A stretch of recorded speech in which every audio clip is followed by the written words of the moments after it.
بسم اللہ الرحمن الرحیم، صلی اللہ علی حبیبہ محمد وآلہ وسلم۔ السلام علیکم جی تو ناظرین، امید ہے آپ لوگ بالکل ٹھیک ٹھاک ہوں گے اور ایمان اور صحت کی بہترین حالت میں ہوں گے۔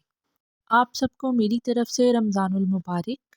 امید ہے کہ آپ لوگوں کے روزے بھی بہت اچھے گزر رہے ہوں گے اور آپ دعائیں بھی ریگولرلی پڑھ رہے ہوں گے۔ آج چھٹے روزے کے وظائف اور دعائیں شیئر کی جائیں گی آپ کے ساتھ۔ فجر کی نماز کے بعد 3 مرتبہ۔ حضرت علی رضی اللہ تعالیٰ عنہ فرماتے ہیں کہ یہ الفاظ اللہ تعالیٰ کے بہترین اسم اعظم ہیں۔ وہ شخص ان حروف مقطعات کو بہترین طریقے سے ملا لے تو اس شخص نے اسم اعظم کو جان لیا۔ ظہر کی نماز کے بعد 3 مرتبہ۔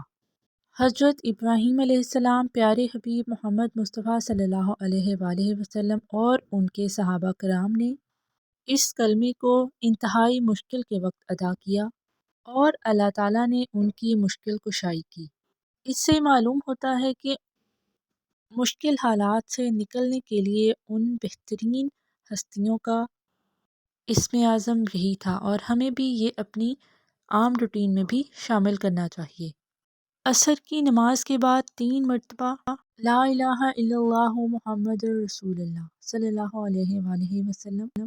حضرت جابر رضی اللہ تعالیٰ عنہ سے مروی ہے کہ پیارے حبیب محمد مصطفیٰ صلی اللہ علیہ وآلہ وسلم نے فرمایا کہ لا الہ الا اللہ ایک بہترین اور افضل ذکر ہے، اور ایک اور حدیث میں آپ صلی اللہ علیہ وآلہ وسلم نے فرمایا کہ لا الہ الا اللہ جنت کی کنجی ہے۔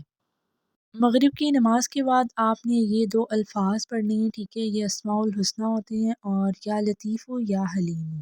اس اسم کو بکثرت پڑھنے والے کی ہر حاجت پوری ہوگی، مشکلات میں آسانی پیدا ہوگی اور مزاج میں نفاست پیدا ہوگی۔ عشاء کی نماز کے بعد آپ نے 313 بار درود پاک پڑھنا ہے۔ محبت سے ایک بار درود پاک پڑھ لیجئے، صلی اللہ علی حبیبہ محمد وآلہ وسلم، اور درود پاک پڑھتے پڑھتے آپ نے سو جانا ہے۔ درود پاک کو خاص طور پر اپنی روٹین میں شامل کریں، صبح، دوپہر، شام، چلتے پھرتے، کوئی بھی کام کرتے ہوئے درود پاک کو ضرور پڑھیں، ٹھیک ہے؟ اللہ پاک سے دعا ہے کہ وہ ہمیں ادب، محبت اور کثرت سے درود پاک پڑھنے کی توفیق عطا فرمائے اور ہمیں بہترین انداز میں روزے رکھنے کی توفیق عطا فرمائے اور ہمارے روزے، عبادات اور دعائیں قبول و منظور فرمائے، آمین یا رب العالمین۔ مجھے بھی اپنی دعاؤں میں یاد رکھیے گا۔ اب مجھے اجازت دیجیے، اللہ حافظ، جزاک اللہ۔